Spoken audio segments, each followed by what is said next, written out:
అందరికీ నమస్కారం అండి. వెల్కమ్ టు సెసి మీడియా. ఆంధ్రప్రదేశ్‌లో సంచలనంగా మారిన టీటీడీ పరకామణి చోరీ కేసులో కీలకంగా ఉన్నటువంటి మాజీ ఏవీఎస్‌ఓ ప్రస్తుతం జీఆర్పీ ఇన్స్‌పెక్టర్‌గా పనిచేస్తున్న సతీష్ కుమార్ అనుమానాస్పద మరణం అనేది కలకలం రేపుతుందండి. యాక్చువల్‌గా చూసుకున్నట్లయితే అనంతపురం జిల్లా తాడిపత్రి సమీపంలోని కోమలి దగ్గర రైల్వే ట్రాక్ మీద అతని యొక్క మృతదేహం కనిపించింది. ఆ మృతదేహాన్ని చూసిన వారు రైల్వే పోలీసులకి సమాచారం ఇచ్చిన వెంటనే ఆ మృతదేహాన్ని స్వాధీనం చేసుకొని పోస్ట్‌మార్టం కోసం అయితే పంపించారండి.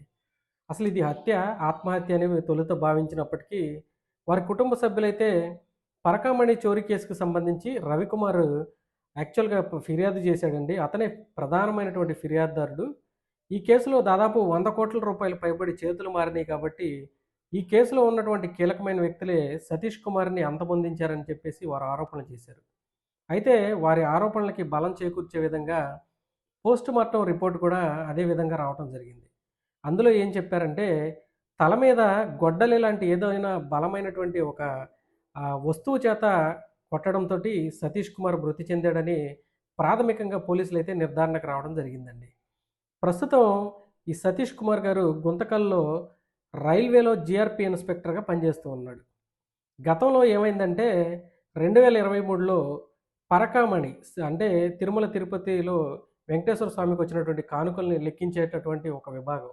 ఆ పరకామణిలో రవికుమార్ అనేటువంటి ఒక వ్యక్తి డాలర్లు దొంగతనం చేస్తా పట్టుబడ్డాడు. అయితే అతన్ని పట్టుకుంది ఈ సతీష్ కుమారేనండి. తర్వాత ఏమైందంటే టీటీడీ యొక్క ప్రయోజనాల్ని కాపాడడానికి పెద్ద మనుషులు అంటే అప్పుడు టీటీడీ ఈవోగా ఉన్నటువంటి వ్యక్తి గాని, చైర్మన్ గాని ఇటువంటి వాళ్ళు చెప్పిన విధానాన్ని బట్టి ఈ సతీష్ కుమార్ అనబడేటటువంటి ఈ రైల్వే సీఐ అప్పుడు రవికుమార్‌తో లోక్ అదాలత్‌లో రాజీ చేసుకున్నాడు. ఎందుకంటే తిరుపతి దేవస్థానం యొక్క ప్రతిష్ట మంటగలచకూడదని చెప్పేసి భావించి దాన్నైతే రాజీ చేసుకోవడం జరిగింది. అయితే ఇలా లోక్ అదాలత్‌లో రాజీ చేసుకోవడాన్ని అప్పుడు తిరుపతిలో జర్నలిస్ట్‌గా పనిచేస్తున్నటువంటి శ్రీనివాసులు అనే వ్యక్తి హైకోర్టులో సవాల్ చేయడం జరిగింది. సవాలైతే చేశారు గానీ, ఆ ప్రభుత్వ హయాంలో ఆ కేసును తొక్కిపెట్టారు. తర్వాత 2024లో చంద్రబాబు నాయుడు గారి ఆధ్వర్యంలో కూటమి ప్రభుత్వం వచ్చిన తర్వాత ఈ కేసుని రీఓపెన్ చేయడం, దీని మీద స్పెషల్ ఇన్వెస్టిగేషన్ టీమ్‌ని ఏర్పాటు చేయడం జరిగింది. ఇందులో భాగంగా మొన్న నవంబర్ 6వ తారీఖున ఈ కేసులో ప్రధానమైనటువంటి ఫిర్యాదుదారుడిగా ఉన్నటువంటి వ్యక్తి ఎవరైతే ఉన్నారో సతీష్ కుమార్, ఈయన్ని గుంతకల్ నుంచి తిరుపతికి పిలిపించి స్టేట్మెంట్ అయితే తీసుకోవడం జరిగింది. అసలు ఆ 2023 సంవత్సరంలో ఆ ఏప్రిల్ నెలలో పరకామణిలో అసలు ఏం జరిగింది? రవికుమార్ అనే వ్యక్తి డాలర్స్ దొంగతనం చేస్తా ఎలా పట్టుబడ్డాడు? దాదాపుగా ఎన్ని వందల కోట్ల రూపాయలు ఇతను తిరుమల తిరుపతి దేవస్థానం యొక్క ఆహ్, భక్తులు ఇచ్చినటువంటి కానుకల్ని దోచేశాడు అనే విషయాల మీద ఈ సతీష్ కుమార్‌ని అయితే అడిగి తెలుసుకున్నారండి. అదేవిధంగా నవంబర్ 14వ తారీఖున మొన్న అతన్ని మరలా రెండోసారి విచారణకైతే ఈ సిట్ ఎవరైతే ఉన్నారో స్పెషల్ ఇన్వెస్టిగేషన్ టీమ్ పరకామణి కేసుకు సంబంధించి రెండోసారి విచారణకు రావాలని పిలిచినప్పుడు నవంబర్ 14వ తారీఖున మీరు రండి అని ఆయనకి ఫోన్ చేసి చెప్తే నవంబర్ 13వ తారీఖు రాత్ర ఆయన తిరుపతి వెళ్ళడానికి అక్కడ బయలుదేరారండి. యాక్చువల్‌గా గుంతకల్లు రైల్వే స్టేషన్‌కి అయితే ఆయన వచ్చారు. ఆయన బైక్‌ని పార్క్ చేశారు. పార్క్ చేసిన తర్వాత ఆయన యొక్క లగేజ్‌ని తీసుకొని ఆయన రైల్వే స్టేషన్‌లోకెళ్ళి రాయలసీమ ఎక్స్‌ప్రెస్‌లో ఆ ఏ1 అదే కోచ్ ఉంటది చూడండి దానిలో ఎక్కారు. యాక్చువల్‌గా మన అనంతపురం డిస్ట్రిక్ట్ తాడిపత్రి దగ్గరకొచ్చిన తర్వాత కోమలి అనేటటువంటి ఒక చిన్న విలేజ్. ఆ దగ్గరలో రైల్వే ట్రాక్ పక్కమ్మటే ఆయన యొక్క డెడ్ బాడీ అనేది దొరకడం జరిగిందండి. దీనికి సంబంధించి పోలీసులు ఏం చేశారంటే ఇతను టీటీడీలో ఏవీఎస్‌గా చేసినటువంటి వ్యక్తి. అదే పరకామణి చోరీ కేసుకు సంబంధించి రెండవసారి విచారణకు హాజరవుతున్నటువంటి వ్యక్తి. అదేవిధంగా రైల్వేలో ప్రస్తుతం ఇన్స్‌పెక్టర్‌గా చేస్తున్నటువంటి వ్యక్తి కాబట్టి ఈ కేసుని చాలా సీరియస్‌గా తీసుకొని పోలీసులు ఆ యొక్క సీన్‌ని రీకన్‌స్ట్రక్ట్ చేశారు. అంటే ఏదైతే రాయలసీమ ఎక్స్‌ప్రెస్ ఉందో, ఆ రాయలసీమ ఎక్స్‌ప్రెస్‌లోంచి ఈ డాల్స్ ఏవైతే ఉంటాయో బొమ్మలు అంటే మనిషి ఆకారంలో ఉన్నటువంటి బొమ్మని ఆ ట్రైన్ వెళ్ళేటువంటి స్పీడ్‌లో కరెక్ట్‌గా ఆయన ఏ ప్లేస్‌లో అయితే హత్య చేయబడి అంటే అక్కడ పడిపోయి ఉన్నారు అనుమానాస్పద మృతి చెంది రైల్వే ట్రాక్ పక్కన పడిపోయి ఉన్నటువంటి ప్రదేశం ఉందో, ఆ ప్రదేశంలో అయితే ఆ బొమ్మను ఇట్లా పడేసి సీన్‌ని అయితే రీకన్‌స్ట్రక్ట్ 1కి 3 సార్లు అయితే చేయడం జరిగిందండి. సో, మొత్తంగా చూసుకున్నట్లయితే సతీష్ అనే వ్యక్తి ఎక్కినటువంటి రాయలసీమ ఎక్స్‌ప్రెస్ నవంబర్ 14వ తారీఖున ఉదయం 6:23 తిరుపతి అయితే చేరుకుంది. కానీ ఇందులో ఎక్కినటువంటి సతీష్ అనే వ్యక్తి మాత్రం హత్య చేయబడి రైల్వే ట్రాక్ పక్కనైతే పడి ఉండటం జరిగింది. మొత్తంగా చూసుకున్నట్లయితే రా ఈ సతీష్ కుమార్ అనే వ్యక్తి ఈ రాయలసీమ ఎక్స్‌ప్రెస్‌లో సీట్ నెంబరు ఆ కోచ్ ఏదైతే ఉందో ఏ1 కోచ్‌లో సీట్ నెంబర్ 11 బుక్ చేసుకోవడం జరిగిందండి. అయితే ఇతను రైల్వే స్టేషన్‌లో ఏదైతే గుంతకల్ రైల్వే స్టేషన్‌లో ఎక్కినప్పుడు ఇతనితో పాటు ఉన్నటువంటి లగేజ్ ఏదైతే ఉందో, ఆ లగేజ్ బ్యాగ్ అనేది సీట్ నెంబర్ 23 దగ్గర దొరికింది. సారీ సీట్ నెంబరు 29లో ఈయన ఎక్కితే సీట్ నెంబర్ 11 దగ్గర ఈయన యొక్క లగేజ్ దొరకడం జరిగింది. అయితే పోలీసులు ఏం చేశారంటే అసలు ఈ ఏ1 కోచ్‌లో ఏం జరిగింది? మరి ఏ1, ఏ2 కోచ్‌లకి అటెండర్‌లుగా ఉన్నటువంటి రాజీవ్ రతన్ అనే వ్యక్తి ఏ1 కోచ్‌కి ఉండగా, ఏ2కి కృష్ణయ్య అనే వ్యక్తులు ఇద్దరుంటే వాళ్ళిద్దరిని పిలిచి పోలీసులైతే విచారణ చేశారండి.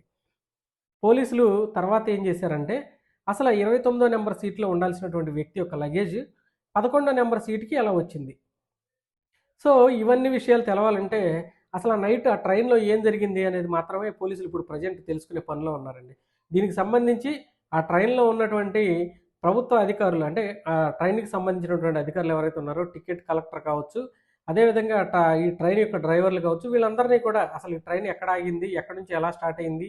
ఈ ప్రాంతంలో మీకేదైనా అనుమానాస్పదంగా కనిపించింది? ఇటువంటి విషయాలన్నిటిని వీళ్ళని కొంచెం అదుపులోకి తీసుకొని మరి అలాగే ట్రైన్ అటెండెంట్స్ ఉంటారు కదండీ! మరి ఆహ్, ఈ కోచ్‌ల్లో ఉన్నటువంటి అటెండెంట్స్ ఎవరైతే ఉన్నారో వాళ్ళందరినీ కూడా అదుపులోకి తీసుకొని ప్రెజెంట్ అయితే పోలీసులు ఆహ్, ఆహ్, ఇక విచారణ అనేది చేస్తూ ఉన్నారండి.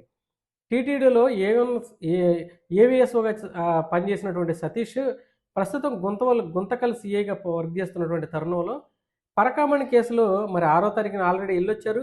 ఒకసారి విచారణలో కొన్ని కీలకమైనటువంటి విషయాలు చెప్పడం జరిగింది.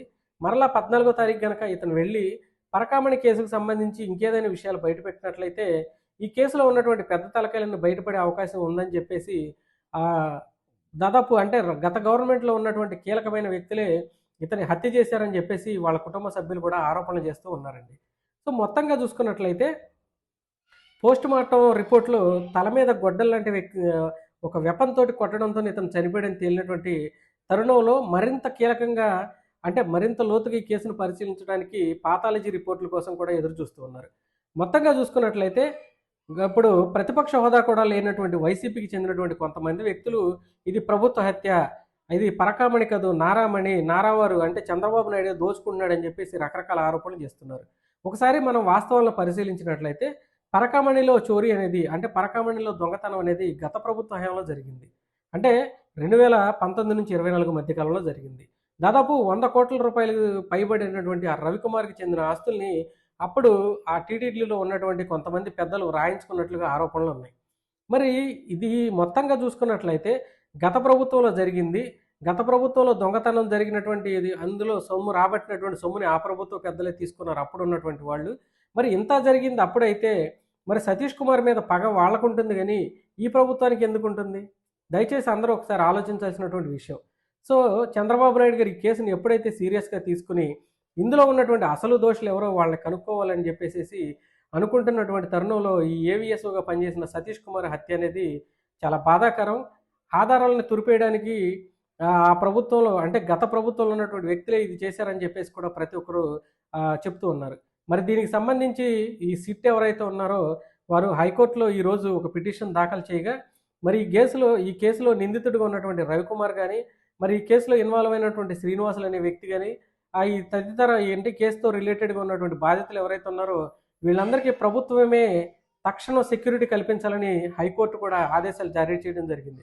ఎందుకంటే ఆల్రెడీ ఈ కేసులో ఉన్నటువంటి వ్యక్తి సతీష్ కుమార్ చనిపోవడం చాలా మాకు దిగ్భ్రాంతిని కలిగించింది. అది బాధాకరమని కూడా హైకోర్టు సెలవిచ్చినటువంటి తరుణంలో మిగతా వాళ్ళు ఎవరైతే ఉన్నారో ఈ కేసుతో ఇన్వాల్వ్ అయినటువంటి వ్యక్తులు వారందరికీ కూడా రక్షణ కల్పించడానికి ప్రభుత్వం అయితే చర్యలు చేపడుతుంది.